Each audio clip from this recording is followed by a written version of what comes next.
Welcome to GrayPrimer, a weekly show that's mostly about miniatures. My name is Nick, I'm your host, and in this episode, well, I've run out of March. I have 2 kits left to go, and I've run out of weekends in March, so I'm going to have to double up this weekend, and I'm going to start with these Warbikers.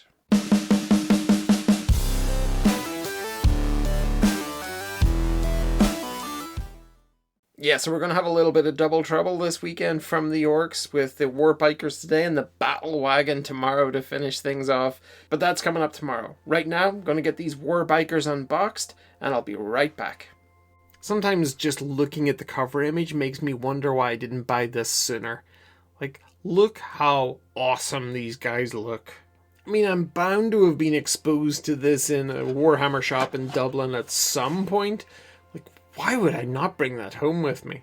But hey, I have it now, and I am very interested in getting into it. I don't know if these are variant builds or just different colors. Certainly that one looks toothier. So, yeah, I guess we'll see. But get this opened. Oh, I like the little logo there. That's cool.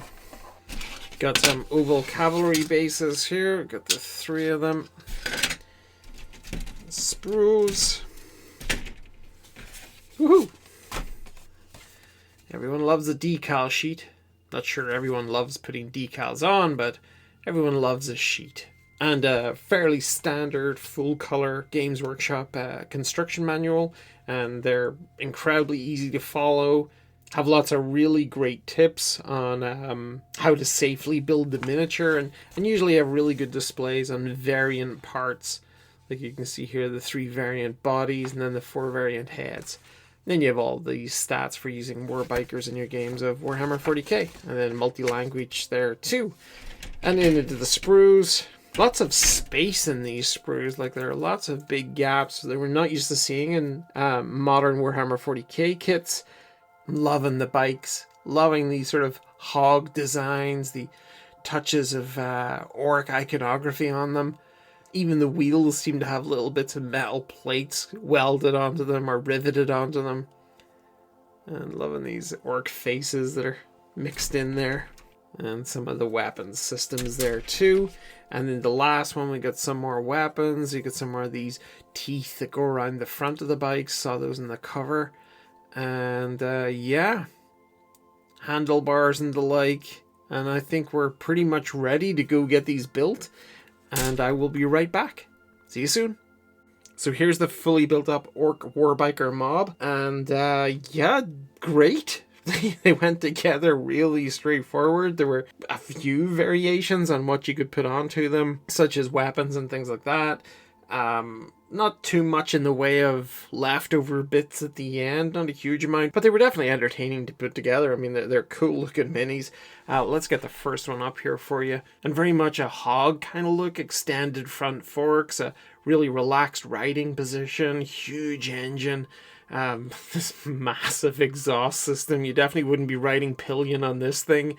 And then this pannier kind of shaped weapons platform. So instead of keeping your luggage in there, you're keeping ammunition and huge guns. The gun barrel is very close to your toes there. You can just see it here. I'm not sure I'd be too comfortable pulling the trigger on that, unless I've got very strong boots or unless I tuck that foot in just before hitting the button. Great detail around the handlebars there and the light system as well. These spikes poking up that are poking pretty much back at the rider. Probably not the best safety system. I love the power claw that goes with this. I do kind of wish it had the same interchangeability of the Mega Nobs kit from last time.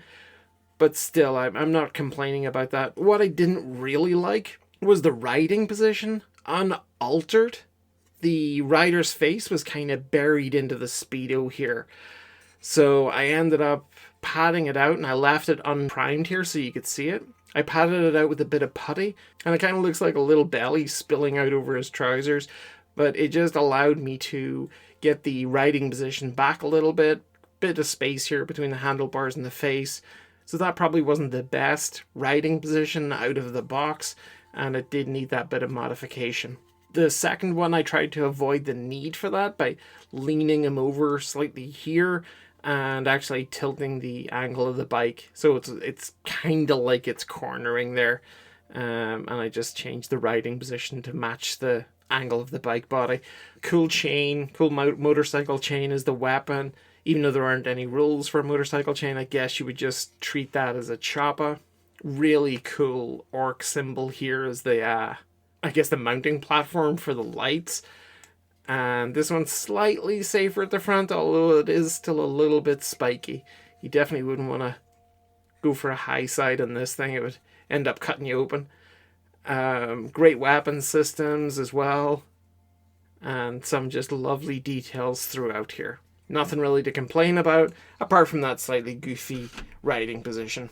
And then finally, there's the boss knob on the Warbike, and he had a better riding position out of the box. He didn't have to modify that at all. He had this really cool big choppa, and I love the facial expression. I love this armor around the steering column. All of these miniatures come with really cool spikes and everything, just armoring out the tires. I went for the heavy duty weapon systems on both sides rather than just on one, but now I'm kind of realizing that I probably should have just left one of those off, because this is a half-track motorcycle. It's got a caterpillar here at the back. You can just barely see it, and maybe it would have been better to have that showing. So I might get rid of one of these weapon sides and put in sort of an ammo box there or something, just so I have more visibility on that track. So maybe that was just a bit of a mistake. The boss knob does have a passenger. He's got a little grot here with a kind of spiked stick.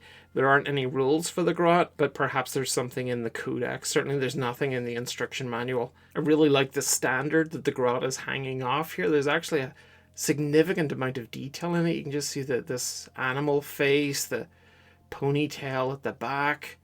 There's a little ring hanging off it here as well, or punched through it. So there's a lot of tiny details that you'd be able to pick out in your painting. Yeah, I think overall that's a really impressive one. I mean, they're all pretty cool, but the boss knob one just has a lot going for it. And just comparing it to the Marines bikes from the Indomitus set, I think they were called Outriders, wasn't it? You can see it here. This is the modified one that I did, but you can see that the bikes are actually quite similar. Very little between them. The Marines ones look a little bit more roadworthy, but I'm sure the Ork ones are no less lethal. But that's it for the Ork Warbiker mob, and you don't have to wait for a week this time for the next bit of Ork content. I will be back tomorrow with the Ork Battle Wagon, and I am incredibly excited to share that with you. Please like, share, and subscribe if you're enjoying this content. You can leave notifications on or off. It's up to you. But I will be back tomorrow, like I say, with the Ork Battle Wagon. Until then, take care and bye-bye.